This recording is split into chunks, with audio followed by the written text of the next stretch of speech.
desconforto. Eu vejo um jovem com potencial, aquilo está parado, eu parto para cima dele. Eu penso que os projetos falham porque as pessoas começam a executar sem ter certeza dos seus objetivos e das suas metas. Foi um momento de mudança de rota, mas ao mesmo tempo essa coisa do erro, né, de errar. Então eu entendi depois que eu cometi um erro. O conhecimento que circula na universidade ele tem que circular na educação básica. Pararam para poder me ver fazendo baliza, porque era coisa mirabolante, chocante. Primeiro, ver uma preta dirigindo na Savassi. E segundo, fazendo baliza, modéstia à parte, eu faço baliza super bem. Então, uma coisa é você ter vontade. Agora, outra coisa é você ter maturidade para poder perceber, ou melhor do que maturidade, a humildade. Se gera impacto social, significa que, de alguma forma, você muda as vidas das pessoas. Tudo que a gente fizer, eu acredito nisso 100%, precisa resultar positivamente para o outro. Teve algum projeto da Nandiala, especificamente, que você teve que repensar? Sim, não só repensar, como fazer terapia também. Há 10 anos, numa conexão para BH, o único assento disponível era no fundo da aeronave, e que eu não gosto. Como sempre digo, quando uma porta se fecha, uma porteira se abre. Sentei-me ao lado de uma mulher e em 5 minutos de conversa já pressenti que estava nascendo uma grande amizade. Amigos, recebo hoje a professora universitária Iris Amâncio, que também é editora, empreendedora e líder de uma comunidade de mulheres em Muriaé, Minas Gerais. Ela vai nos mostrar sua trajetória repleta de preconceitos, desafios, tropeços e recomeços, mas com muita resiliência deu a volta por cima. Eu sou Mauro Carrusca e esse é o Entre 0 e 1, o podcast que discute a zona cinza da tecnologia, da ciência e da vida. Aliás, a professora Iris foi uma das grandes incentivadoras da criação desse podcast. Venha comigo, mergulhe fundo e aprenda muito com a Iris, uma mulher diferente que busca causar real impacto no mundo. Entre 0 e 1. Tecnologia, inovação, neurociência e comportamento. Onde a lógica tropeça e a mente viaja. Entre 0 e 1. Apresentação, Mauro Carrusca. Olá pessoal, tudo bem? Vamos começar então mais um episódio do Entre 0 e 1. Aquele podcast que você já conhece, onde a gente discute a zona cinza da tecnologia, da ciência e da vida. Aquilo que a gente fez certinho, pensou que ia dar certinho, mas por algum motivo não deu. E hoje eu tenho uma convidada muito especial, que é a Iris Amâncio. Iris, muito obrigado por você ter aceitado o meu convite. Que prazer. E agora eu vou pedir a Iris que se apresente a Iris pela Iris. Ok. Bom, o primeiro momento é agradecer, né, por essa, vou usar o termo oportunidade, né, porque realmente é uma oportunidade incrível poder estar com você, trocar ideias com você e principalmente aprender com você, né, Mauro? E, ao mesmo tempo, essa coisa gostosa, né, de a gente poder conversar, né, com essa perspectiva da troca e, ao mesmo tempo, partilhar, né, saberes, emoções, experiências, né? E algumas provocações, né? Como essa, por exemplo, Iris pela Iris. Então, eu sou mineira de Muriaé, né? Na Zona da Mata, sou filha de uma professora primária, né? Como se dizia antigamente, e um motorista de ônibus, a dona Iris e o seu Walter. Né? E minha mãe era professora, naturalmente eu me inspirei nela, né? Ela foi minha referência o tempo todo, e eu me tornei professora, eu sempre quis ser professora. Né? Eu morava ainda em Muriaé e eu já me sentia profissionalmente realizada, porque eu comecei a dar aula com 18 anos, né? Dava aula de inglês, né? Em curso livre e tal, depois colégios, e aí até que fui dar aula na faculdade, que era um grande sonho me tornar professora, né? do ensino superior. Então, com 22 anos, eu me tornei professora na Faculdade Santa Marcelina, em Muriaé. sabe? E aí eu estava plena, né, realizada, sabe? E esse universo realmente sempre me encantou, né, das letras, aqueles desafios, né, de quando a gente aprende gramática, que é um aprendizado às vezes tornado ou apresentado para nós como sendo muito árduo, né? Mas porque a gramática é muito lógica, né? Ela é muito matemática. Então essa coisa de você pensar por analogia, entende? E vai repetindo, aquilo tem uma lógica, né? E isso sempre me causou muito prazer. Tá? Então eu, inclusive, fiquei muito, né, no meu início de carreira, muito encantada com o universo de língua inglesa, né, porque o inglês é uma língua também muito objetiva, muito descritiva, né, e isso tudo foi me encantando. E fiquei mais apaixonada ainda pelo universo das letras depois que eu comecei a trabalhar com produção de textos, com crianças de 9, 10 anos, antigamente terceira, quarta série, né, e com aula na época chamava aula de redação, né? Depois passou a ser chamada de produção de texto.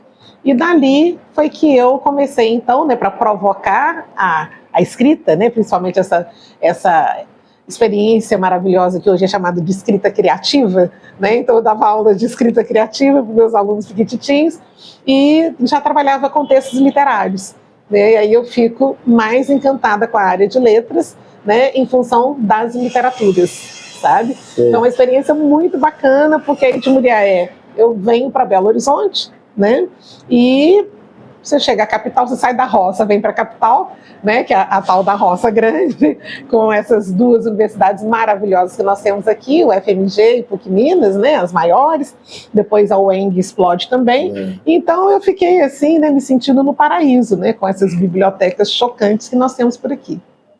Nossa, e hoje você está na universidade? Isso, eu estou na Universidade Federal Fluminense, né, tendo vindo para cá, logo comecei a trabalhar na PUC Minas, né, fiquei lá cerca de 10 anos, depois, né, em função de investir mais no meu perfil como pesquisadora, né, entendi que o caminho melhor seria uma Universidade Federal, né, e onde teve um concurso na minha área, à época, que é de literaturas dos países africanos de língua portuguesa, né, foi a Universidade Federal Fluminense. Então fui aprovada, né, em primeiro lugar no concurso, e daí comecei a trabalhar no Rio, né, e essa coisa gostosa da vida, né, que você vai aprendendo e vai, né, fechando ciclos, iniciando novas etapas, e aprendendo, sempre aprendendo. E dessa forma, depois foi que eu enxerguei, né, que eu acabei integrando o perfil da minha mãe com o perfil do meu pai, né, porque meu pai, que é um cara da logística, da estrada, do ônibus, há 35 anos motorista de ônibus, né, eu também tenho essa coisa muito forte, sabe, com o volante, a estrada, o viajar, e isso na minha família já vem de outras gerações, sabe? Porque eu tive meu tio, padrinho caminhoneiro, meu avô caminhoneiro, né? E junto com o universo das letras que veio pelas mulheres, sabe? Mesmo as que não foram escolarizadas, né? Elas tinham essa relação, sabe, com a palavra, com a linguagem, né, a partir das oralidades, os causos, né, aqueles momentos, as mulheres lá reunidas na varanda da minha avó, por exemplo, e conta casa aqui, conta casa ali, né, até que isso adentra o universo da escrita por meio da minha mãe. Sabe? Fantástico. É interessante você falar, me dá até que hoje eu não estou assim dentro da academia, mas fui da academia, né? Eu, quando me formei, eu fiquei na PUC, né? Como professor, né? Durante muitos anos. Depois eu saio e volto, passo uns anos fora do país, quando eu estava na IBM, depois eu volto para a PUC. Né? E depois mais trabalhando em outros lugares, às vezes eventualmente como professor convidado. Sim. Mas a engenharia não deixa a gente, ou você dedica a uma coisa ou dedica a outra, né? O pessoal tem uma curiosidade aí. Eu acho que sempre tem aquelas pegadinhas, né, Iris? Que a gente não... Né? Eu conheci a Iris, eu acho que já deve estar fazendo quase 10 anos, né? Eu lembro que eu estava voltando de Foz do Iguaçu, eu fui dar uma palestra num evento de Itaipu, a Latinware, se não me engano isso foi em 2016, se não me engano, e eu pego um voo de Campinas para Belo Horizonte, tenho a felicidade de sentar do lado da Iris, a gente engrenou num papo e o papo continuou durante 10 anos, que a gente vem conversando, trocando ideias. Então, são aquelas coisas que, aquilo que a gente fala, se atira num lugar e acerta outro, né? Atira no que viu e acerta o que não viu. Deixa eu só detalhar uma situação desse voo, que foi muito engraçado, né? E acho que tem tudo a ver com o que a gente está conversando. Por quê? Era uma fase, né? Você sempre teve esse trânsito, né, muito forte em função das palestras, né, em minicursos, e nesse período eu também estava com uma agenda muito intensa, sabe, de cursos, palestras e tal. E foi muito interessante desse voo, porque a grande questão é por que nós começamos a conversar, tá? Todo mundo embarcou e houve um problema logístico lá da empresa, e nós tivemos que esperar quase 1h30 para decolar, e todo mundo dentro da aeronave. E o Mauro estava na cadeira do meio, todo inquieto, né? E porque a hora passando e tal. E aí começamos a conversar. Era no fundo do avião. Né? Era no fundo do avião, nós começamos a conversar, e ali, né, começa reclamando, né, da empresa aérea, até que o papo engrenou, né? E a gente acabou mesmo tendo uma afinidade muito grande um com o outro. Agora as famílias são amigas, isso é muito bacana. Mas, Iris, na verdade, eu tenho para mim, aliás, é uma das coisas que eu tenho preocupado muito do Entre 0 e 1, trazer pessoas, não só pessoas brilhantes, mas pessoas honestas, né? Pessoas que gostam de ensinar, porque quando a gente fala de onde a gente errou e o que a gente fez para mudar em alguma, né? Normalmente a gente dá a volta por cima, e muitas pessoas que estão aqui querem aprender com isso. A gente aprende na correção dos erros, né? Eles têm uma perguntinha para você aqui, ótima. Ai, meu Deus. Uma curiosidade, que devia ter te perguntado no avião, viu? Qual foi o não mais marcante que você já recebeu em sua trajetória? Olha, foi marcante mesmo essa palavra, não só marcante como chocante. Foi um não que eu recebi na minha juventude. Eu estava lá, né, adolescência, juventude, uns 17 anos mais ou menos. Tá? Eu estava naquela fase de você começar, né, a ter envolvimento amoroso, né, assim, mais sólido, e essas primeiras relações, né? E tive um relacionamento, né, um namoro que durou 5 anos. Tá? E era um namorado branco. E isso, à época, era muito diferente, né? Numa cidade pequena, no interior e tal. E um namoro de 5 anos, quer dizer, não tinha quem não soubesse que esse namoro existisse e quem não visse o casal interracial, né? E aí, nessa coisa de vida do interior, o hábito era namorar, noivar e casar, né? E essa perspectiva do namorar enquanto se estudava, e quando chegasse o período da formatura, você teria naturalmente noivado e casamento, né? Então, quando chegou esse momento da formatura, aí veio o não, tá? A família, mais precisamente, né, os pais do namorado branco, tá, se posicionaram já prevendo que viria um casamento, e uma geladeira já estava sendo pensada em ser comprada, essa coisa toda. Aí, então, os pais entendem que eles passariam a ter uma preta na família, e isso seria algo impossível. Então, eles fazem uma mirabolância racista, tá? E aí vem o não, assim, ó, o casamento não pode acontecer. Esse relacionamento tem que acabar, tá? Esse foi o primeiro não, assim, chocante da minha vida, porque é dito para mim que eu não posso amar. Isso é muito chocante, tá? E o motivo de eu não poder amar, quer dizer, é uma negação absurda, tá? Porque eu não posso, né, nessa condição, eu não poderia continuar sendo quem eu era, eu não poderia continuar sentindo o que eu sentia, tá? E essa lógica é a lógica da negação, né, do ser. E do ser humano, né? Um ser humano sem emoção, sem sentimento, ele está zerado, né? E foi aí, então, esse não foi a minha primeira experiência, assim, direta, sabe, impactante, em relação ao racismo, sabe? A primeira vez. E o racismo é esse não, né? Ele impede, ele nega. Eu fiquei pensando, você está falando, eu estou pensando aqui, sabe? Porque você hoje é uma grande empresária. Tornei-me. Eu sei. Grande não sei. Esse não foi também, às vezes, um motivador, porque às vezes eu falo que às vezes querer empreender, ser um empresário, às vezes vai no sangue da gente, a gente tem essa vontade. mas de você querer se mostrar também e partir também, já ter aquela ideia mais na frente, eu vou ter meu negócio. Até que não, porque eu nunca pensei, sabe, em integrar esse universo empresarial. Né? A minha vida toda, como eu falei há pouco, ela sempre foi muito referenciada pela minha mãe, tá? Né? Como professora, esse ambiente de escola, e meu sonho era ser professora e pronto, tá? E feliz da vida. Né? E eu sou de uma cidade, que é Muriaé, que é extremamente comercial, e o que mais tem naquela cidade é empresário, tá? Dos mais diferentes portes e potenciais. Né? Então, essa perspectiva empresarial, para quem é de Muriaé, é algo natural, do tipo, tá na veia, certo? Então, não era algo que eu pretendesse, mas também não seria uma habilidade que eu já não tivesse. E quando foi essa mudança que você vou criar a minha editora? Isso também não houve. É muito interessante. Eu própria acho interessante a minha história, tá? Porque, primeiro, essa experiência do não racista, olha, você não pode amar mais, a partir de agora, determinada pessoa, tá? Pelo fato de ela ser branca e você ser uma preta, então, impossível esse amor. Tá. O que isso mexeu comigo? O que isso me fez enxergar? Né? O racismo que eu não enxergava nessa dimensão. Entendi. Enxergava o racismo já nessa perspectiva do que hoje a gente chama de racismo estrutural, né? Esse que está naturalizado. Mas, à época, a nossa sociedade também era mais integrada.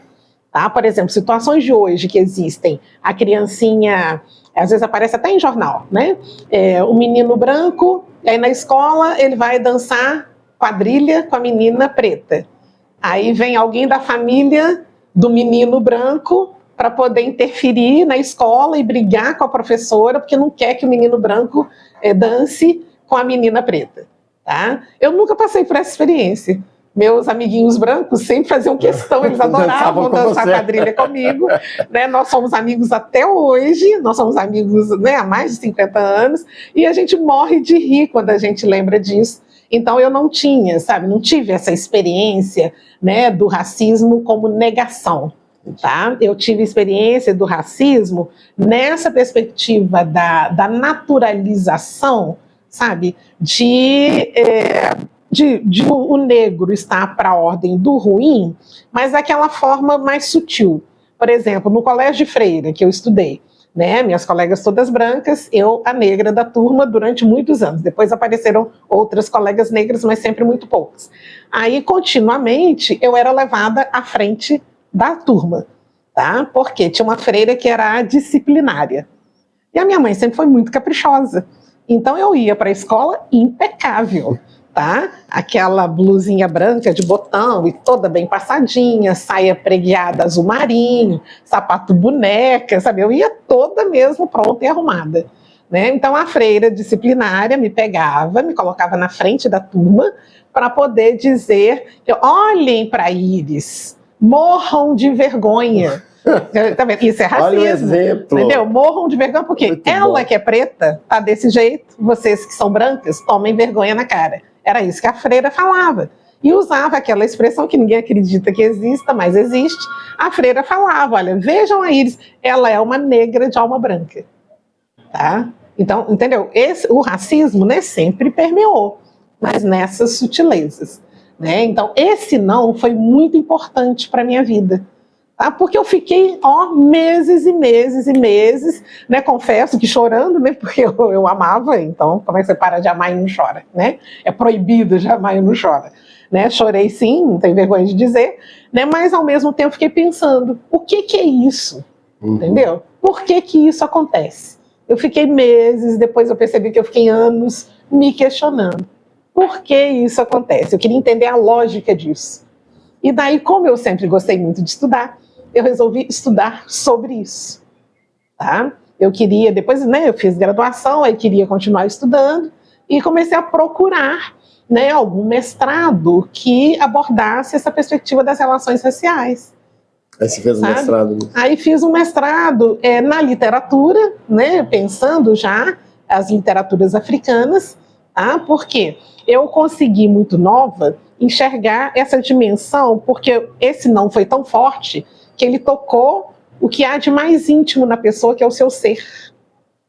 tá? E aí eu enxerguei que eu estava sendo proibida de ser. Isso é muito forte. E eu comecei a querer entender. O que é esse ser negro? Eu tenho que entender isso a partir de quem é negro também e que pensa essas relações. Tá? Então, esse não lá atrás me levou a adentrar esse universo acadêmico de estudos científicos, né, sobre as relações raciais. Entende? E isso não tem nada a ver com a questão empresarial. E aí, chegando nesse ponto, aí é que eu vou te contar como é que Quando surgiu aí. Quando surgiu, porque na verdade foi uma coisa espontânea. Né? Eu me tornei, né, uma ativista antirracista, né, e principalmente a partir desse universo da literatura negra. E dentro desse contexto, né, do antirracismo, de militância negra, etc., eu sempre atuei muito como professora de educação básica, né, durante muitos anos. Depois que eu fui para a educação superior, aí eu sempre quis que o conhecimento da universidade circulasse na educação básica. Tá? Porque o professor da educação básica ele não tem condições, não tem tempo de frequentar a universidade, porque muitas vezes ele trabalha, ele tem que assumir 2 cargos, trabalha manhã, tarde, às vezes tem gente que trabalha manhã, tarde e noite. Então eu ficava com esse desafio.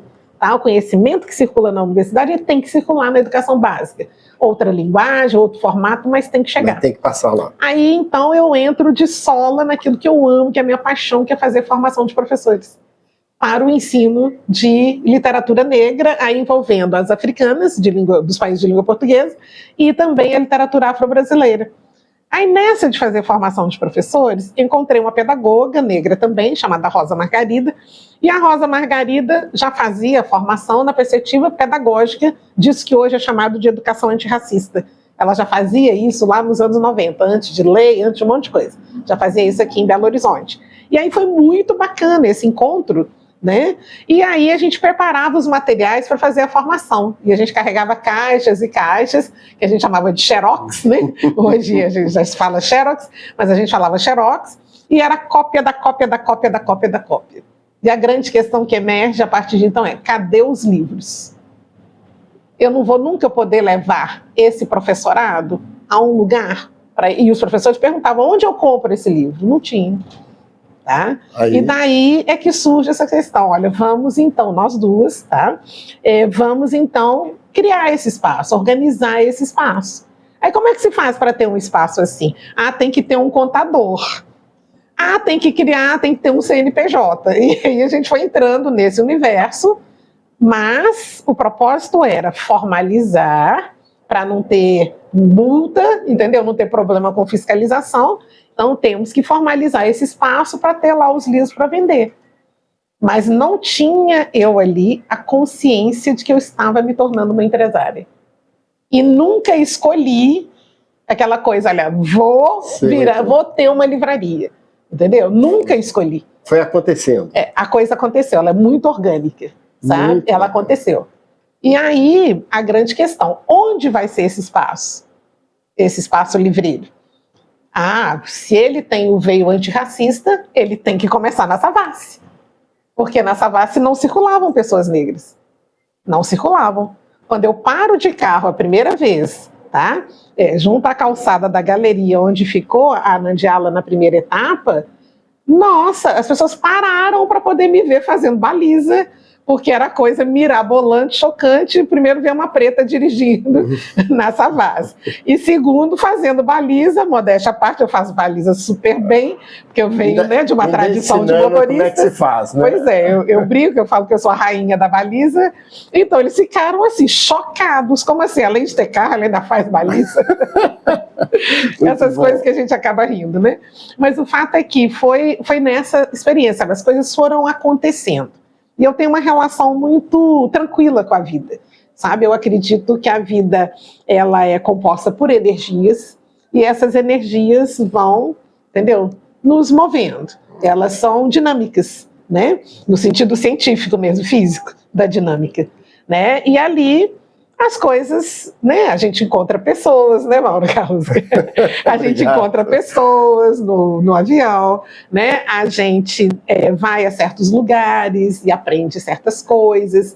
Inclusive, eu quero até, não te cortando e já cortando, já que é um bate-papo nosso aqui, você fala que a gente encontra pessoas, eu nunca imaginava que eu conseguiria fazer um podcast e teria oportunidade de conversar com filósofos e autores renomados africanos. Ah, sim. E através desse, eu nem falei na apresentação, pessoal, mas eu tive a oportunidade dessa semana participar do 2º Seminário Internacional da Língua Portuguesa, Literatura. Né, de literatura de países que falam a língua portuguesa na África. Eu tive a oportunidade de conversar com alguns deles, vai estar disponível no canal em alguns dias aí, a gente vai disponibilizar os papos fantásticos.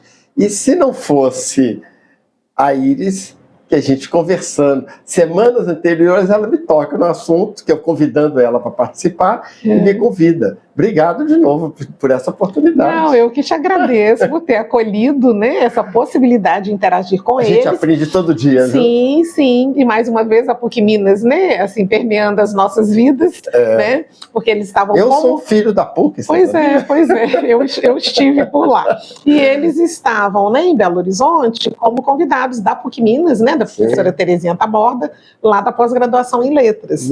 Né, então, são grandes, né, pensadores, tanto na perspectiva da crítica literária quanto de escrita mesmo, né, literária. E, então, uma honra enorme tê-los em Belo Horizonte, principalmente no seu podcast. Eu achei fantástico como surgiu. Aí é a coisa das energias, tá vendo? Elas existem, elas agem. Eu não tenho dificuldade para lidar com as energias, sabe? Eu vivo assim, tem momentos em que eu me sinto meio folha ao vento, sabe? E para onde as energias querem que eu vá, eu vou. É claro que eu tenho prudência, né? Eu me amo muito, então eu não vou, porque tem energia que quer que a gente vá para certas direções que a gente não vai, senão você sabe que vai se dar mal, né? Então eu me amo muito e eu escolho muito esses caminhos, sabe? Mas eu respeito essas dinâmicas, principalmente porque tem hora que a gente, deve acontecer com você também, a gente escolhe determinado caminho, vai e a coisa trava. E a vida está mostrando que é para ir para outro caminho, por outro rumo. Você falou uma coisa fantástica. E a gente insiste em vir por aqui. Você falou uma coisa fantástica, que é o objetivo desse espaço entre 0 e 1. Da gente falar quando a gente muda de rota. Sim. E eu tenho certeza, a Nandiala, gente, Nandiala, procurem na internet aí. Depois ela deixa os dados da Nandiala, que é a editora que ela vem desenvolvendo, né? Isso. Eu falo que nada está pronto, né? A gente está sempre melhorando já há muitos anos, mas com certeza ninguém chega nesse momento de graça, sem ter tropeçado, sem ter mudado a rota, sem ter, poxa, errei aqui, como é que eu vou fazer para corrigir? Conta um caso desse para a gente, onde você teve que mudar a rota, teve que, estou no caminho errado, deixa eu corrigir. Ou pois até que, por causa dessa mudança, surgiu uma grande ideia, uma grande inovação. Na verdade, eu tenho que começar do começo, tá? Que é o seguinte, eu sou a única mulher da minha geração na família, tá? Então, 7 meninos nasceram antes de mim, certo? Então, por causa disso, né, eu fui muito sonhada, muito desejada, muito amada e também muito bem cuidada, em termos da minha formação. Tá? Então, o que os meus pais, meus avós, também meus tios, que eles puderam fazer para que eu me desenvolvesse, eles fizeram. E com isso, eu acabei desenvolvendo várias habilidades e competências de áreas, às vezes, completamente diferentes. Tá? E aí, já respondendo à sua provocação, aconteceu uma situação incrível na minha juventude, aquela fase de fazer vestibular. Tá? Eu cresci nesse universo letrado, né, como eu falei, muito referenciado pela minha mãe, leitura, era revista Cruzeiro, gibi, álbum de figurinha, né? Livro de literatura, papel, leitura, livro, revista, tudo. E aí o que aconteceu? E na minha cidade, né, sempre teve a Faculdade Santa Marcelina, e então, tranquilo, eu iria naturalmente fazer letras, tá? Só que naquele momento, eu queria fazer letras, psicologia e nutrição. E eu estava num drama terrível, porque letras já estava natural em mim. A psicologia, quando eu comecei aquela fase de você fazer teste vocacional, assistir as palestras e tal, para, né, decidir aquele drama, né, de você novinho ter que decidir o que vai ser na vida. E aí, da psicologia, então, eu sempre conversei muito bem com as pessoas, sabe? Sempre tive muito essa coisa de escutar, de acolher, de tal. Então, eu achava que eu tinha essa habilidade ou vocação até para me tornar uma psicóloga. E a nutrição, porque eu era apaixonada por biologia, tá? Tinha uma professora maravilhosa, a Lilinha Fraga, e então, né, tem essa coisa de professor que é apaixonado pela matéria, ele acaba deixando a gente apaixonado também. E aí, via biologia, eu amava nutrição, tá? Mas odiava química, então não tinha jeito. O fato é que eu fiz, então, um vestibular para letras, que, né, já estava em Murié, fiz, mas aí, no primeiro ano, eu decidi trancar letras e fiz vestibular, né, e fui fazer psicologia no Rio de Janeiro, na UFRJ, tá? Ali na URCA, na Praia Vermelha. E fiquei lá, mas fiquei só um semestre, porque eu me senti completamente perdida. Tá? Eu enxerguei que não era aquele caminho. Aí o que eu decidi? E como eu era muito obediente, né, eu obedeci a uma recomendação da minha mãe. Ela falou, você quer ir fazer? Vai, mas tranca a faculdade, não abandona não, tranca. E eu tranquei. Aí você volta. Aí eu volto para Murié e termino letras, tá? E termino na maior felicidade, porque eu estava ali realizando de fato, né, o que era da minha natureza, aquela coisa gostosa do seu olhinho brilhar. Isso, é essa área de letras. Que eu amo texto, esses jogos de linguagem, desde a própria gramática até a perspectiva artística, né, com a palavra que a literatura traz, adoro isso tudo, sabe? Então, foi um momento de mudança de rota, mas ao mesmo tempo essa coisa do erro, né, de errar. Então eu entendi depois que eu cometi um erro, sabe? E assumi que eu tinha cometido um erro, que eu acho que é importante. Aí você volta. Aí eu volto e corrijo, retomo a minha trajetória e invisto nela o máximo que eu pude e que eu posso. Continuo investindo nela. Muito sabe? Legal. E só para completar, porque essa experiência lá atrás, na juventude, né, ela acaba se repetindo nessa perspectiva do empresarial que você já me perguntou e que é algo que parece que é natural na minha vida também, ou que me persegue, não sei, mas é natural em mim, tá? Eu sempre digo que isso é coisa de quem é de Muriaé, tá? Essa percepção do empresariado.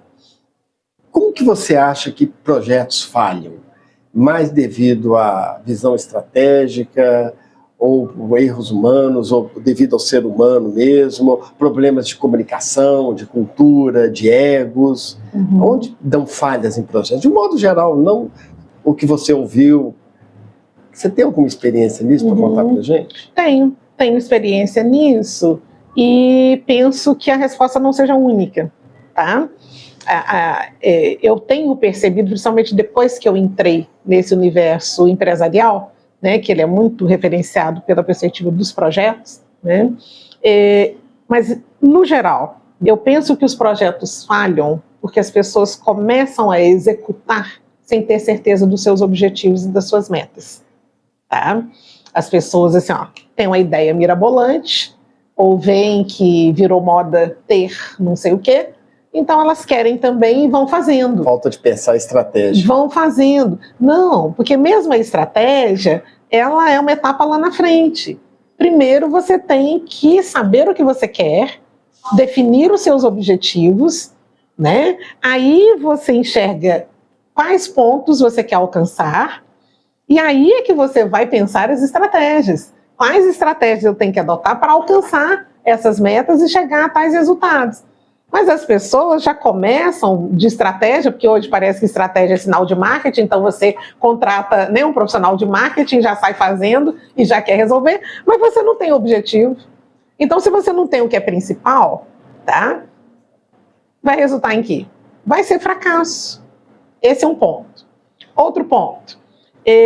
Às vezes, a pessoa começa o seu negócio, tá? Ou desenvolve algum projeto, ela tem um objetivo, tá? Tem lá, né, enxerga, já sabe das metas, que resultado quer alcançar, mas por que falha? porque ela tem uma expectativa com aquilo, mas ela não tem condições de executar, tá? Então, às vezes, você tem uma expectativa muito alta, né? Ou é um sonho, ou é um drama, sabe? É uma vontade enorme de fazer, mas aquilo custa e a pessoa não tem dinheiro, certo? Aquilo demanda uma equipe. Sim. E a pessoa não consegue os profissionais com aquele perfil que é necessário. Entende? Entendi. Então, às vezes, você tem aquele impulso, tá? E você não consegue executar. Não consegue. Não consegue chegar no finalmente. E um outro fator ainda, que é essa coisa do projeto, mas o projeto tem que dialogar com aquilo que a gente chama de timing, né? Então, uma coisa é você ter vontade. Agora, outra coisa é você ter maturidade para poder... perder o timing. Sim, a maturidade para poder perceber, ou melhor do que maturidade, a humildade para apreciar e reconhecer que não é o momento daquilo. Por melhor que seja, por mais criativo que seja. Ou não é a hora, porque o contexto ainda não acolheria, tá? Ou não é a hora, porque já passou da hora. Entende? Então é um exercício que eu penso que é simplicidade, no sentido de fazer as coisas com simplicidade, fazer com verdade, sabe? Fazer dialogado com o contexto, sabe? Com o mundo, com as pessoas, né? Não perder essa dimensão humanista daquilo que se faz, sabe? E isso aí, né, quando se tem esses ingredientes todos juntos, isso alavanca. Por quê? Porque isso gera impacto social. Se gera impacto social, significa que, de alguma forma, você muda as vidas das pessoas. E isso é o que interessa para a nossa vida. Tudo que a gente fizer, eu acredito nisso 100%, tá? Precisa resultar positivamente para o outro, para a sociedade. Porque se fica do jeito que está, por isso o mundo está do jeito que está, que as pessoas querem resultado só para si mesmas, e quem é o eu? Uhum. Quem é o sujeito? Né? Você pode ir para qualquer linha teórico-conceitual que o sujeito, a noção de sujeito, pressupõe interatividade. Só é sujeito quem está interagindo com outros. Sim.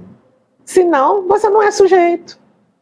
Então, como é que você quer ser um sujeito social se aquilo que você produz, né, aquela situação na qual você investe, às vezes dá a vida por ela, tá? Ela vai resultar só para você? Isso não faz sentido. Isso não faz sentido em termos humanísticos, não faz sentido em termos teórico-críticos, não faz sentido em termos científicos e não faz sentido para a vida. Porque isso é contra a dinâmica da vida, a coisa das energias, entendeu? As energias estão aí para mobilizar, para nos unir, né, para nos afastar, elas vão criando esses movimentos. Aí a gente tem que estar aberto a isso. Nossa, tá? Sensacional. Sensacional, adorei sua resposta. Obrigada. E eu queria te perguntar, teve algum projeto da Nandiala, especificamente, que você teve que repensar? Sim, não só repensar, como fazer terapia também. Porque eu já contei como é que a Nandiala surgiu, né? Não houve essa decisão, como hoje as pessoas têm feito. Vou abrir um nicho de negócio, né? Um nicho. Não foi um nicho, não tinha nem essa consciência empresarial. Mas o que acontece? Né? Isso que surge, essa estrutura livreira, né, e depois se torna editorial, logo ao final do primeiro ano, né, ela surge, como eu falei, de maneira orgânica para atender uma demanda de formação de professores. Certo? E um lugar de referência em Belo Horizonte com livros de autores e autores negros, né, ou sobre questões negras e africanidades em geral. Tá certo, tudo bem. Só que isso deu muito certo. Olha só. Então, esse espaço que a gente, né, alugou numa galeria, no subsolo de uma galeria na Savassi, que era o que a gente dava conta de pagar, então, esse espaço fica como referência em Belo Horizonte. E, como Belo Horizonte, né, é uma referência nacional nesse universo do livro, da leitura, e em outros tantos, né, mas nesse principalmente. O que acontece? Começa a extrapolar o universo da capital mineira e o país inteiro fica sabendo que a Nandiala existe, certo? Aí a gente tem uma experiência bacana de edição, tá? De uma autora da Guiné-Bissau, uma poetisa, Odete Semedo. E aí, então, esse livro é lançado e ele se torna um sucesso num mega evento na Universidade Federal do Rio de Janeiro. O mundo, o universo de língua portuguesa, né, dos países africanos fica sabendo e enxerga na Nandiala uma grande editora. Outros pesquisadores, autores negros de outros países que estavam presentes também veem, porque o livro está ali, materializado, com a logomarca da editora, então ele existe. E vários começaram a querer publicar. E aí vem aquela avalanche de demanda e tal, e você não pode, como é que você fala? Não, é dar um tiro no pé. E ao mesmo tempo, aquela coisa do olhinho brilhar, o olho tem que brilhar. E meu olho brilhou. Brilhou tanto que hoje eu sou apaixonada pela área da edição. Mas isso foi um problema grave para mim, como pessoa. Porque eu sempre me senti a professora.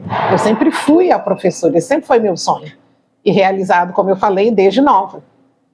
Mas aí o que acontece? Com tantas interações, né? Quando eu vou para a universidade, eu me torno pesquisadora. E aí, com essa experiência empresarial, com o livro, eu me torno editora. Aí, então, isso começa em 2006, né? 2012, ainda lá na Savassi, aí a minha cabeça deu o grito, falou, opa, o que é isso? Porque interfere naquilo que eu falava, né? De seu objetivo na vida, onde é que você quer chegar. E eu comecei a enxergar, cadê a professora? E a professora vai virar empresária? Tá? E esse questionamento, né, da relação com o dinheiro, entendeu, e tal, mas não foi para isso que esse espaço livreiro foi criado, não foi para eu virar empresária. Então, uma série de questões, sabe, emergiram e tal. Sabe que você fez uma coisa que a gente recomenda muito aí, mentorias que a gente faz por aí. Uhum. Você só cria um negócio para resolver um problema real. E você criou um negócio para resolver um problema mas real. Mas você entende que eu criei sem saber que eu estava criando? Não, pois é, mas quando a gente faz isso, a chance de dar certo é 110%. Pois é, eu fui aprender isso depois, que eu comecei a ler e estudar sobre esse universo empresarial, aí que eu enxerguei como é que estava a minha trajetória. Vamos ver o que vem aí. Eu queria aproveitar e uma fala sua anterior, que você fala da importância de você pensar nas coisas e fazer as coisas pensando no bem comum, e não olhando só para o seu umbigo, né? Eu acho isso fantástico. E há muitos anos eu venho estudando o impacto da tecnologia no ser humano. E eu tenho por mim que tecnologia é para melhorar a vida das pessoas, é para nos facilitar fazer alguma coisa. O liquidificador é uma excelente tecnologia, ajuda a gente a fazer uma vitamina de uma forma muito mais simples do que ficar amassando fruta. Né? É uma tecnologia acessível a todo mundo. Sim. Né? Não é o que está, não vou entrar nesse detalhe, mas não é o que está acontecendo por aí. Nem todas as tecnologias são acessíveis a todo mundo. Nesse ponto, eu queria dois pontos que eu queria ver a sua opinião. A primeira é, qual o sentido da tecnologia na sua opinião? Tá? E o segundo, um conjunto de que você fala que AI é uma tecnologia, inteligência artificial. Na verdade, é um conjunto de tecnologias que, né, e que é muito antigo, tem 69 anos. Né? Agora ela aterrissou, tem 2 anos, por causa da IA generativa. Né? Mas você acredita que esse impacto será forte na editora? Sabe? E principalmente para os autores, porque hoje muita gente virou autor sem ser autor. Ele é um autor mascarado, ele pede uma inteligência para ajudar ele, mas não é por aí. Como é que vai ser esse mundo daqui para frente? Pois é, quando eu tive essa crise em 2012, do tipo, né, quem é a Ibis? Cadê a professora? Cadê a pesquisadora, que agora é uma empresária? Então, a tecnologia me ajudou muito, tá? Nesse sentido de eu enxergar não só o meu processo pessoal, mas essa estrutura que eu tinha criado. Estrutura empresarial. Seja, a função da tecnologia é um meio. Sim. Então, por quê? Porque eu penso a noção de tecnologia a partir também de outra perspectiva, tá? Que é a minha perspectiva como uma mulher negra e também pesquisadora, tá, dessa área, né, de literaturas africanas, que pressupõe um conhecimento, ainda que básico, né, de história da África, de antropologia, sabe, de modos de vida africanos. E quando eu tenho essa formação acadêmica, né, no universo das africanidades, eu acesso uma outra noção de tecnologia, que lá atrás, do tipo Homem da Caverna, já existia tecnologia. tá? Que os modos de pensar que resultam em modos de fazer próprios, como manejar e trabalhar o ferro, sabe? O ferreiro africano de vários povos, tá? Como é que você lida ali com um produto agrícola, tá? E o jeito de manejar a mandioca, a batata, e aquilo resultar em não sei o quê, tá? Em farinha, em refogado e tal, né? Isso tudo é tecnologia, tá? Então, quando explode, né, agora no nosso cotidiano, essa questão, no nosso tempo, quer dizer, essa questão de tecnologia, com esse aparato digital, né, todo, isso é uma outra noção de tecnologia. Tá? Como se a noção de tecnologia fosse apenas física, tivesse apenas, ela fosse comprovável pela materialidade do equipamento digital, eletrônico. Tá? Seus efeitos não são só materiais, você não pega neles. E não a tecnologia, tá? Como um modo de vida, como uma racionalidade, né? Que vai interferir nos modos de vida de todas as pessoas, ou de tantas pessoas.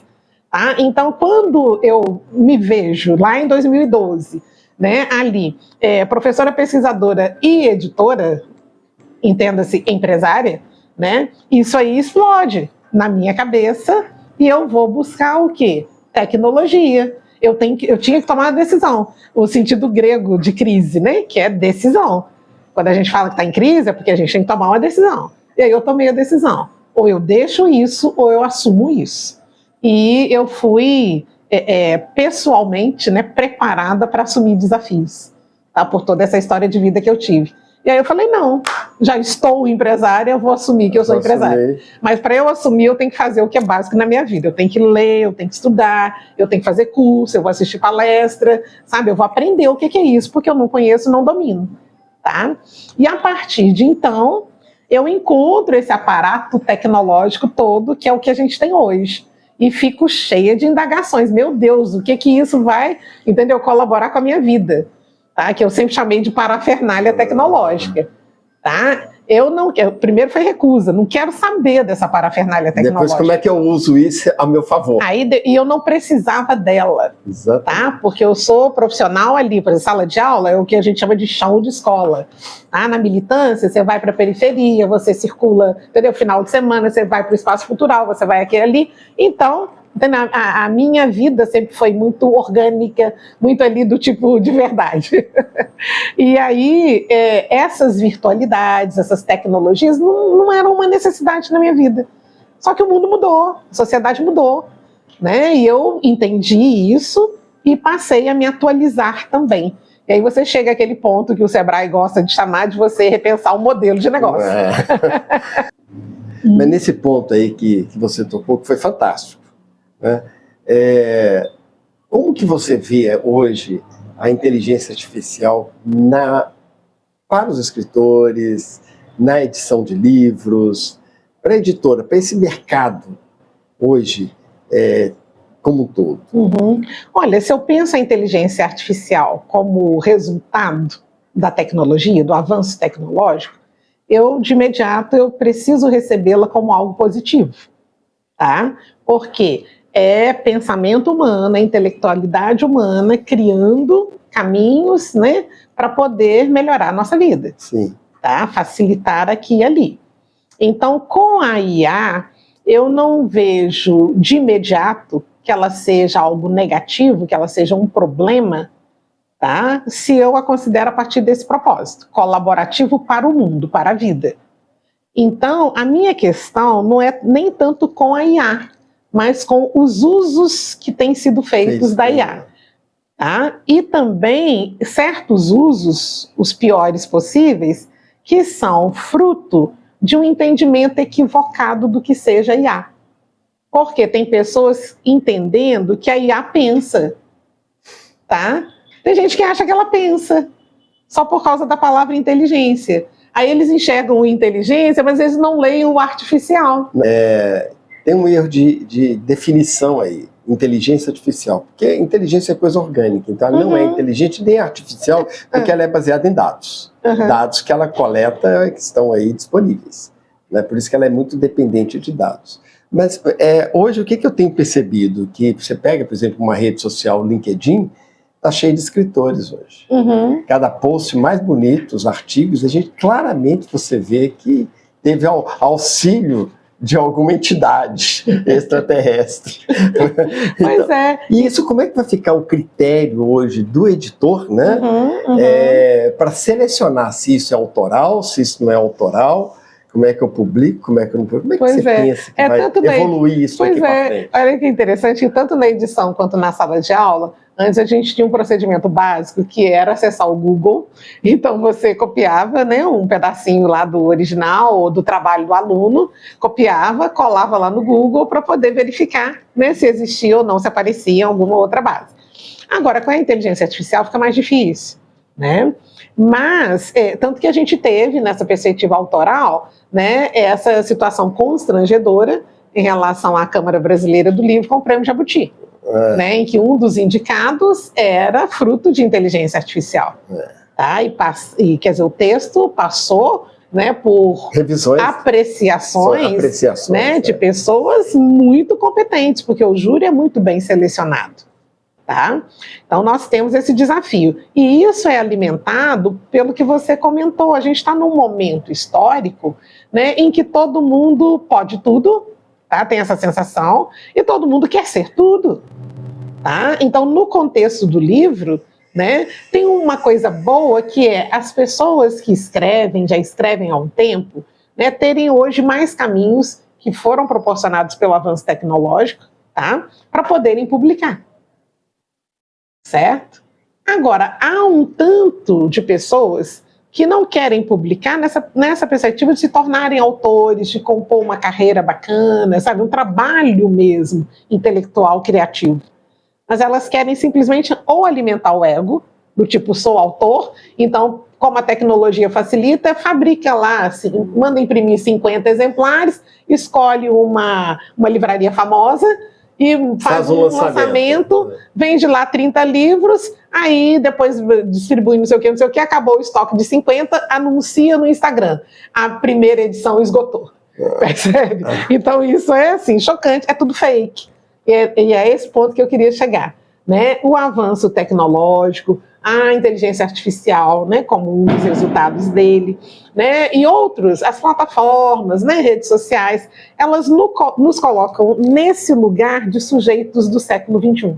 E o século XXI, a cada dia eu tenho mais e mais certeza disso, ele é marcado por essa condição, tá, que eu tenho chamado de fakeness, certo? E essa é a tônica, esse é o diferencial do século XXI. É a gente dar conta de lidar com aquilo que no final do século XX começou a ser chamado conceitualmente de virtualidade, tá?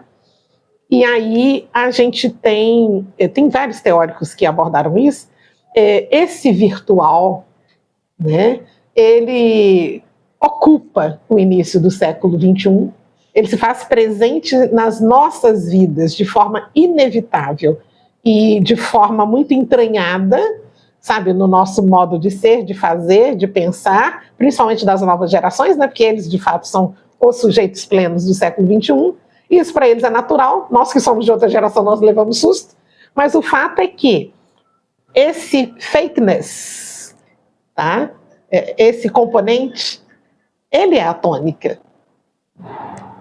Desde que eu fiquei tão incomodada quando apareceu o Facebook, eu falei, Facebook? Que é isso? Livro de cara? Que nome é livro esse? De rosto? Não, aí eu falei, gente, é uma plataforma para mostrar a cara, o Facebook, é para mostrar a cara. Eu sou de uma geração, de uma formação familiar e também cultural de mineira da roça, de que a gente não tem que fazer nada para aparecer.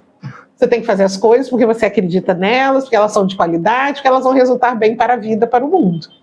Quem faz coisa para aparecer, isso é superficial, isso é bobagem. Eu fui criada assim, tá?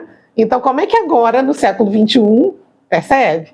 Em menos de um século, né? Porque eu fiz a virada do meio século, né? Mas em menos de um século, eu tenho que agora adentrar um outro modo de vida que é marcado por essa fake news. Olha, é chocante. É chocante. Aproveitando isso tudo, eu estou pegando os ganchos hoje, sabe? Falando umas coisas certo. muito bacanas, mas e vai muito em linha com o que eu penso, com o que eu estudo, né? Eu tenho visto hoje, e já há anos que eu venho falando isso, que os maiores problemas das empresas hoje, somente quando me chama para discutir alguma coisa, é que elas adentraram no século XXI fisicamente, mas o mindset ficou lá atrás. Ficou.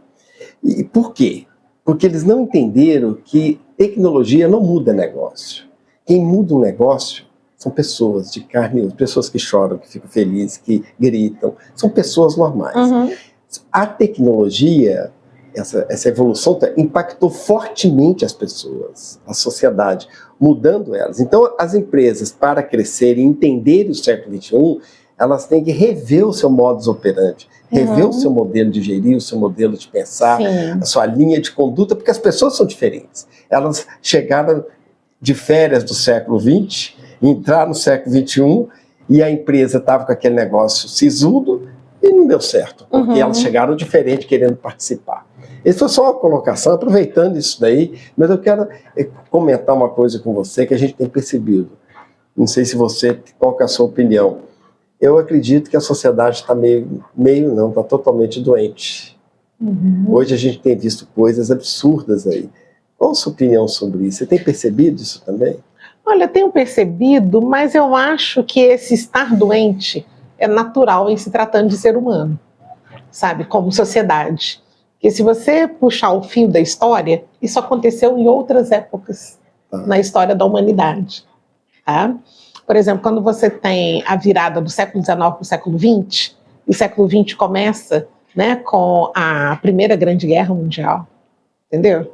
E ainda na primeira metade do século XX, você tem a Segunda Grande Guerra Mundial, certo? E aí, logo depois da Segunda Grande Guerra, 1945, aí em 47, esses mesmos que fizeram as atrocidades dessas megaguerras, eles criam a Declaração Universal dos Direitos Humanos. Os que explodiram pessoas, eles decretam um documento de que tem que se respeitar cada pessoa. Percebe? Então, o ser humano é isso. Essa contradição, ela é natural à nossa humanidade. E há momentos em que isso fica tão acirrado, como está acirrado agora, e veja que parece que, né, se você puxa o fio da história, parece que é cíclico, que nós estamos no início de século, tá? Nós estamos numa primeira metade de século, a gente tem essas tensões de novo, o ser humano completamente contraditório. Um quarto do século XXI, né? Já passou. Lá no início do século XX, nós tínhamos um avanço que era chamado de industrial, o início da industrialização, a cinemática, essa coisa muito da técnica. Agora, início do século XXI, nós tivemos a explosão das chamadas tecnologias. Tá? Então, isso parece que é muito cíclico, sabe? O que eu fico enxergando no meio disso tudo? Que nós, humanos, né, temos porque o século XX, inclusive, foi muito marcado pelo capital, né? Ele é a tônica do século XX, o capital, sabe? Então, a sociedade, principalmente as empresas, elas adentram o século XXI, né, com esse poder acirrado, né, do capital. O capital ser dono de máquina. Sim. Tá? A indústria, o comércio, o meu negócio assim, dono de máquina. E isso gera uma vaidade enorme, porque nós somos humanos. Industrial 1, 2, 3. Sim, porque nós somos humanos. Então, muitos ficam vaidosos com isso, porque o poder gera vaidade. Né? E aí, o que a gente vê? O que é possível? Um dos caminhos, né? É a gente conseguir que o humano poderosérrimo do século XX, sabe, detentor do dinheiro, dono das máquinas, né, que ele comece a enxergar, ou não é nem a enxergar, o que a juventude fala hoje, é o aceita que dói menos. Precisa aceitar que o mundo está mudando, o mundo está sempre mudando. E manter a rigidez dessa maneira gloriosa, imperiosa, como eles fecharam o século XX, isso não vai adiantar nada. A gente está vendo isso na política internacional, na geopolítica internacional. Entendeu? Despenca. Por quê? Porque isso não tem fundamento. na perspectiva do que é qualitativo para o humano, para o ser humano. Então, se o que é a natureza e o propósito do ser humano, que é ser esse sujeito interativo, de vida social, de vida comunitária, é essa a nossa natureza, né? E o capital, lá do século XX, interferiu nessa natureza, do comunitário para o individual, para o egoísmo assim, exacerbado. Então, as empresas têm muito problema de ego. Sim, às vezes esse o maior problema de gestão que eu vejo hoje é ego. Esse é o grande problema. Sabe? Eu, por exemplo, né, que venho de outra tradição, de outra trajetória, e principalmente sem esse império do capital, né, eu fico olhando de lá e falei, gente, como é que eles não conseguem enxergar isso? Como é que eles acham que só porque tem dinheiro que aquilo vai dar certo e que eles podem tudo? E que não é necessário dividir isso. Aí agora virou modinha empresarial, né? Que todo mundo fica lendo agora o Napoleão Hill, né? E outros tantos aí dessa linha norte-americana aí da autoajuda empresarial e Harvard, etc. Então, agora todo mundo, né, começa, pelo menos para mostrar que segue um norte-americano, né? Porque o empresariado brasileiro adora isso. E aí começam, então, a fazer o quê? A comprovar que destinam verba para alguns projetos sociais ou para projetos culturais. Só que só mandar a grana não resolve, percebe? Não adianta você liberar um tiquinho dos seus milhões para pagar lá. Você pode ajudar, aquilo pode colaborar. Tem que mudar o comportamento. Sim, né? mas se você não muda a visão. E o que muda a visão? É só a educação que muda a visão. Percebe? O que muda a visão é leitura. Nós somos de uma sociedade letrada. E deixa eu puxar para o outro lado, que é a leitura literária. Porque a literatura, ela trabalha com questões do imaginário, ela é criação, ela é inventividade. E ela traz outros universos para o leitor, de outros países, de outras culturas. Isso abre a cabeça. Eu nem ia te falar não, sabe? E não tem vergonha de falar, mas agora que eu estou lendo Grande Sertão Veredas, e já colocou a minha cabeça assim, ó. Tá vendo? Oi, Iris, mas que papo bom, hein? Nossa, tô amando. Tô contando a minha vida. Olha, eu acho que esse aqui foi o primeiro round. Nós vamos embolar um novo round. Tá bom. Quem sabe vai ser em Lavras. Opa. Lavras não, Muriaé. Em Muriaé, vamos para Muriaé. Não sei por que eu falo Lavras, mas Muriaé. Eu sempre estou viajando, passo por lá uma hora dessa. Só vamos fazer um segundo round. Por favor. Mas eu queria te fazer uma perguntinha, sabe? Como é que você mantém essa jovialidade? Olha, uma pergunta, uma provocação, né? 10 segundos para responder, viu? Deve ser uma palavra mágica. Não, mas você tem que contar para gente e para quem está nos ouvindo. Primeira questão do conceito disso. Se você pensa, quer dizer, se você me provoca falando de jovialidade, uma perspectiva física, por exemplo, do tipo uma pré-idosa, né, quase idosa, então se for pela perspectiva da aparência e tal, tem uma resposta que tem a ver com o fator racial. Tá? Concentração de melanina.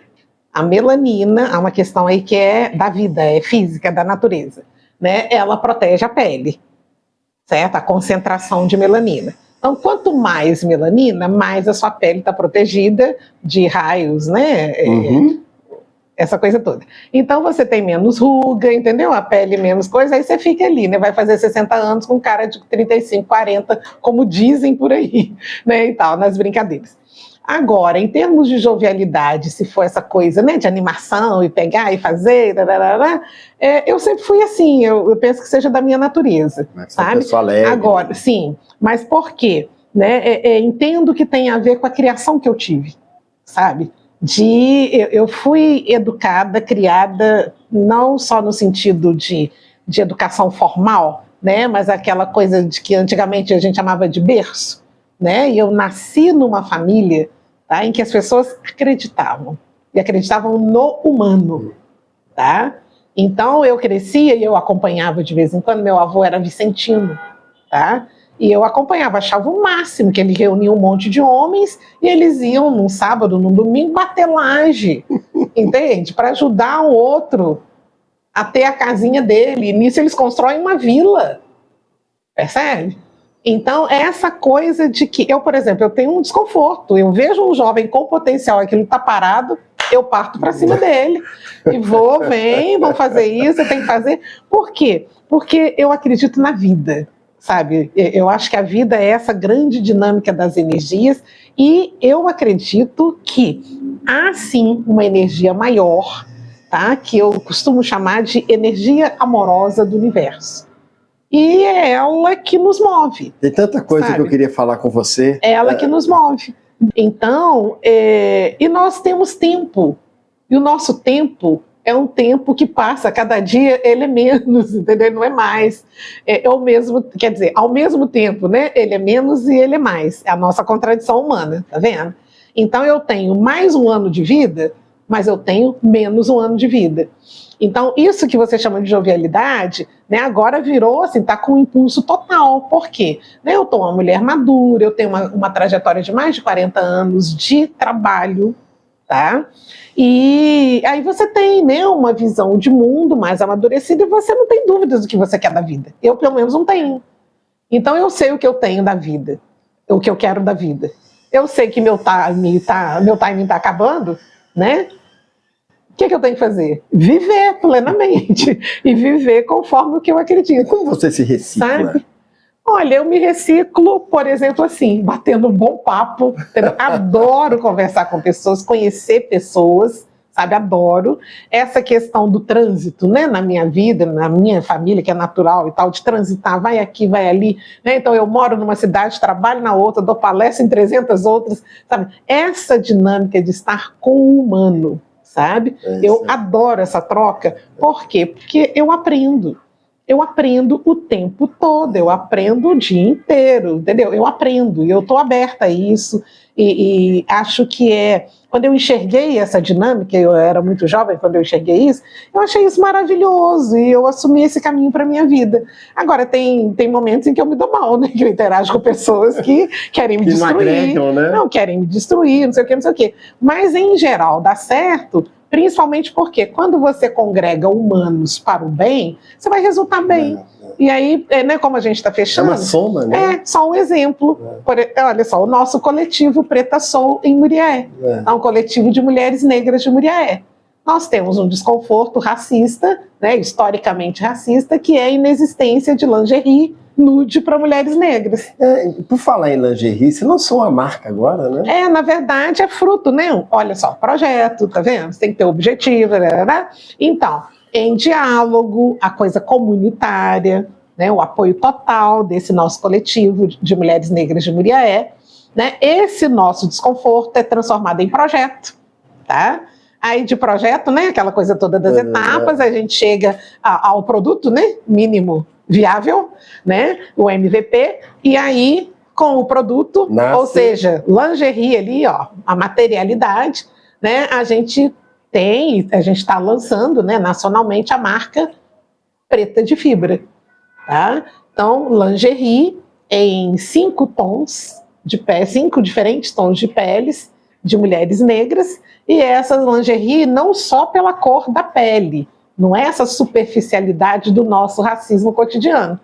Mas para negras, por quê? Porque tem o componente conceitual, tá? Da fisiologia da mulher negra, porque se a gente tem mais melanina, a gente transpira mais, então tem que ter algum 100% algodão em algum lugar para ajudar a reter esse suor. Né? Nós temos a lateral aqui das mamas mais avantajada. Tem que ter algo aqui para poder ajudar a firmar. Percebe? Então tem o outro fator que é o das corporeidades negras, né, das nossas fisiologias, das nossas estruturas, não só a cor da pele. Então, quer dizer, pensar essa mulher negra como sujeito, como ser humano, sabe? E são esses passos que a gente tem que dar, a gente tem que mudar o mundo. Eu queria falar para quem está nos ouvindo, que vocês viram que eu menti lá no início, que eu falei que era só a Iris, mas é uma filósofa também, é uma empresária, é uma editora, e não para por aí. Iris, um monte de confusões geopolíticas que a gente está vivendo. Cada dia está de um jeito, né? Aparece os Trump da vida, os Putin da vida, e a gente não sabe o que vai ser amanhã. Como é que você conseguiria, se eu te perguntasse, mude o mundo em 30 segundos? Que mensagem que você... Tá, então vamos lá no formato norte-americano. Como mudar o mundo em 30 segundos? Exatamente assim. Parar de reclamar, tá?